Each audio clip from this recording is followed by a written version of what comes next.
Yeah, frame rater.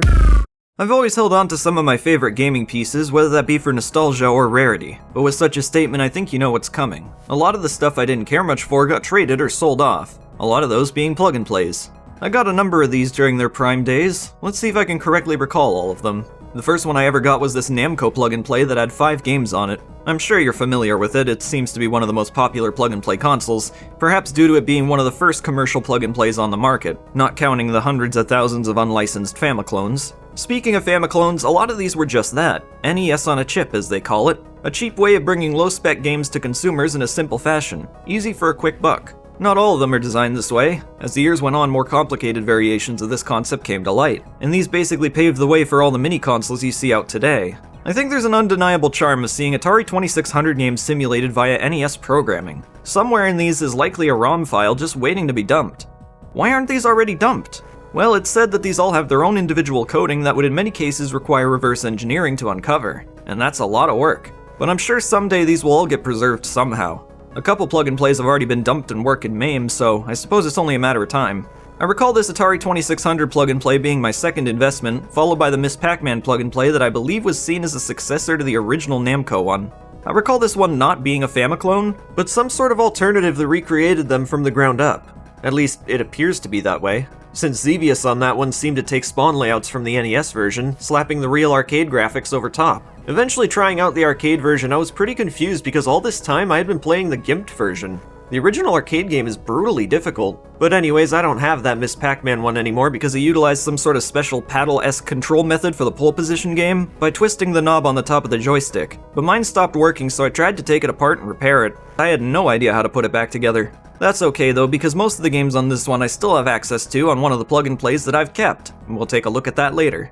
At some point, whether next or not, I got the Activision Atari 2600 plug-and-play, which as far as I know used the same Famiclone hardware as the previous Atari one. Another I eventually bought was this SpongeBob one that seems a bit too advanced to use Famiclone technology. I think it uses what is known as SPG-110 hardware. For this plug-and-play you would use SpongeBob's nose as a joystick. It kind of worked. It's the same form factor as a regular joystick. By the way, a lot of plug-and-plays had incredibly gimmicky control setups that never made any sense. I still have one like that, and I'll show that off soon. I recall the SpongeBob plug-and-play being quite good, with games that were all around rather well built considering the price point and the date of release. Yeah, I should mention that most of these plug-and-plays do not stand the test of time. That's why I got rid of a lot of them. But for their time, they were pretty great. Soon after, I'd get this Disney one that surprisingly had a decent lineup of games. With the exception of a weird Lion King Columns ripoff, there were 2 Intellivision plug-and-plays that tried their hand at what Atari did earlier, using Famiclone technology to recreate some of the classic games. While these ports were pretty awful, they at least did introduce me to some killer Intellivision games like Shark Shark, otherwise known as the original Feeding Frenzy. This port sounds pretty ugly though. I didn't know a sound could be ugly until I heard that. Remember that one Famiclone that got relatively mainstream? It had a sensor to play Duck Hunt with. I'd say that's all the thing was really good for. It did have the option of multiplayer though, with a spare controller, using the traditional 9-pin input the Atari and Genesis were known for. I remember not actually being able to use those on this thing, which was a shame. The last plug-and-play I ever bought, at least during the window of marketability, was...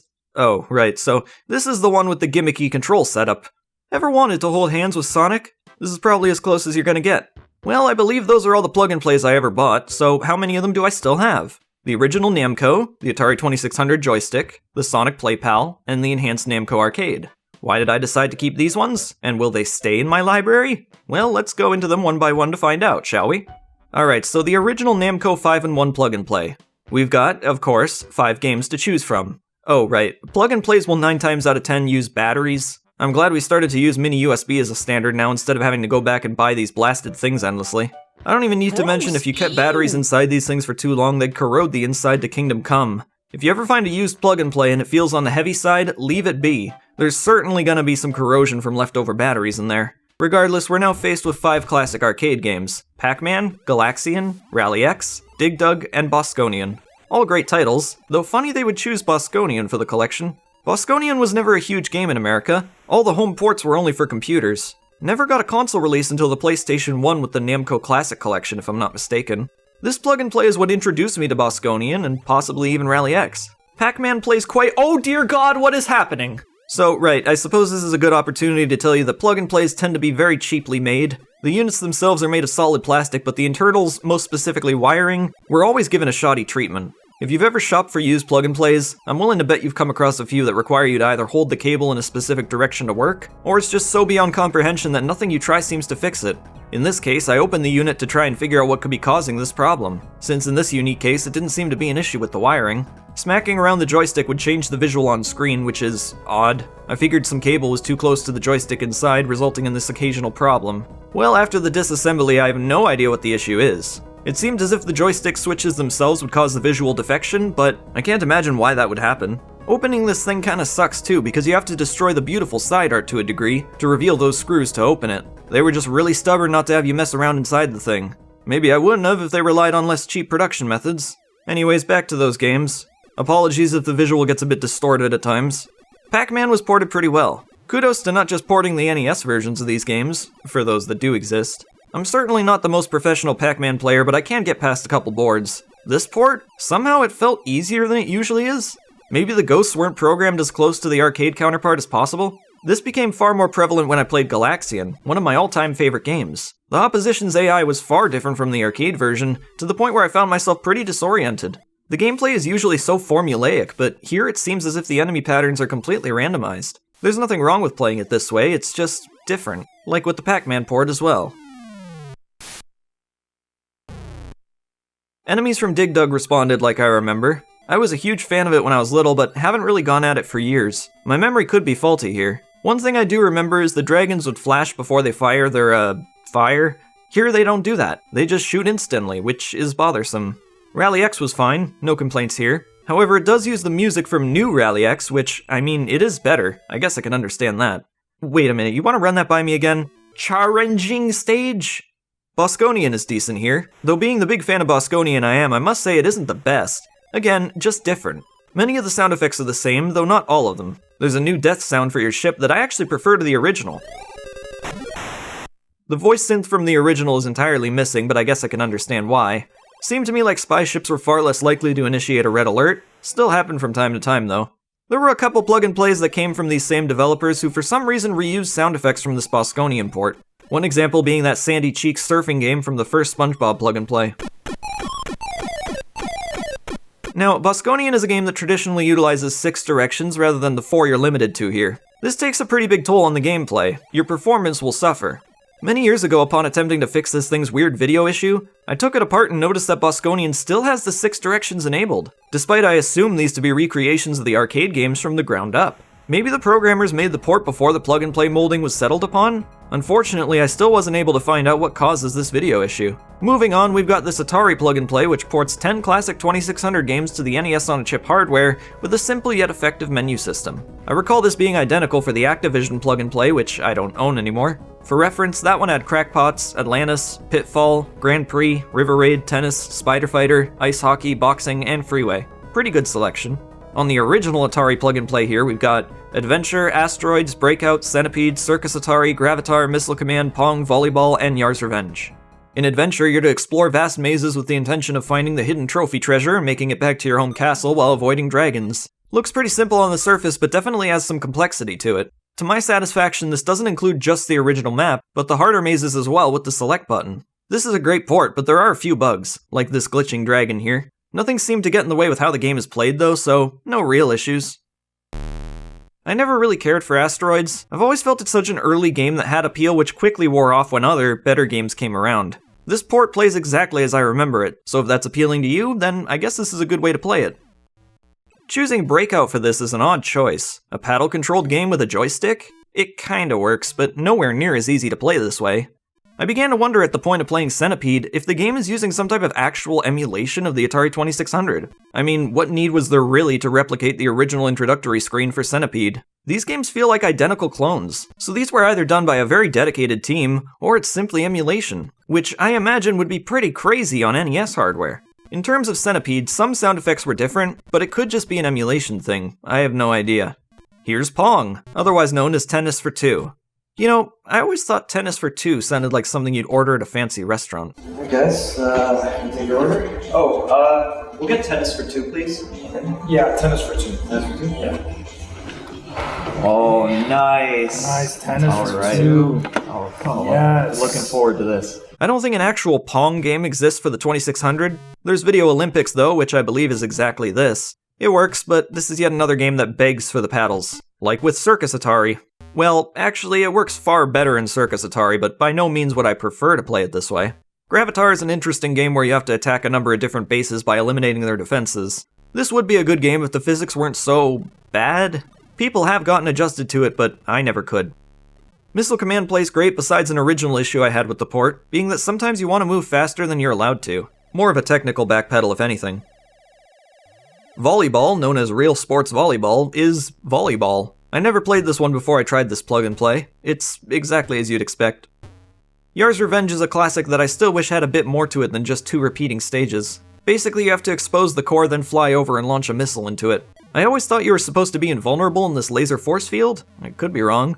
For the best Yar's Revenge experience, I recommend the Game Boy Color game. The 2008 Namco plug-and-play known as Retro Arcade featuring Pac-Man has gotta be the best plug-and-play of all time. I've never heard of a better one, I can say that for sure. Just look at this menu. You get 12 games. Bosconian, Xevious, Galaxian, Galaga, New Rally X, Pac-Man, Pac-Man Plus, Super Pac-Man, Pac-and-Pal, Mappy, Dig Dug, and Pole Position. What a delightful collection of games. Except I could really go without those Pac-Man spin-offs. Yeah, never much cared for these, though I will admit it at least gives fans of the original arcade games a way to play them at home. Still, I think this would have been better off in some standalone Pac-Man plug-and-play. But this plug-and-play has something very special that I've not seen elsewhere. A save game feature for all your high scores. That alone makes this a package worth looking into. It's like your own mini arcade. I believe these are direct arcade ports, only skipping the original boot sequences. Otherwise, same original resolutions and everything. Oh, can't forget this one has that tough-as-nails Xevious arcade version in it. The sheer amount of avoidance required by the player to even get to the first battleship is absurd. I just wish my ship would move faster. How 40,000 is the default score is beyond me. In the Mappy Game Over screen, the 3 cats remained for some odd reason, but otherwise these games had no issues at all. Then again, I am faced with Pole Position that unfortunately, like my old Miss Pac-Man one, no longer works properly. It had the same type of control, which actually worked when I got it, but I think it fell off a table at some point or something, which caused it to no longer function. I guess I'll just look at it as if Pole Position is out of service. Right, so the PlayPal plug-and-play by AtGames. I know they have a bad rep for sound emulation, but thankfully those issues are far less common on emulation of Sega's prior generation, being the case here. These games sound just fine. Released in 2006, this plug-and-play emulates Sega Master System and Game Gear. Master System games look fine, though Game Gear games have a smaller resolution, so you'll have to either deal with it or expand your screen setting. Everything's in mono, though that's not unlike any of these other plug-and-plays that lack the red output for stereo sound. Yeah, I don't know of a single plug-and-play that uses those. I guess it was more noticeable this time around because, well, I'm used to these games being played with stereo sound. Now, there's no getting around it, this is a weird controller. I think you get the picture though. You're probably wondering why there's tape at the start of the wire here. Well, you guessed it, video problems. The signal to the television no longer works unless you got the start of the wire held in a linear position. As a result, this. But I mean, hey, if the thing works.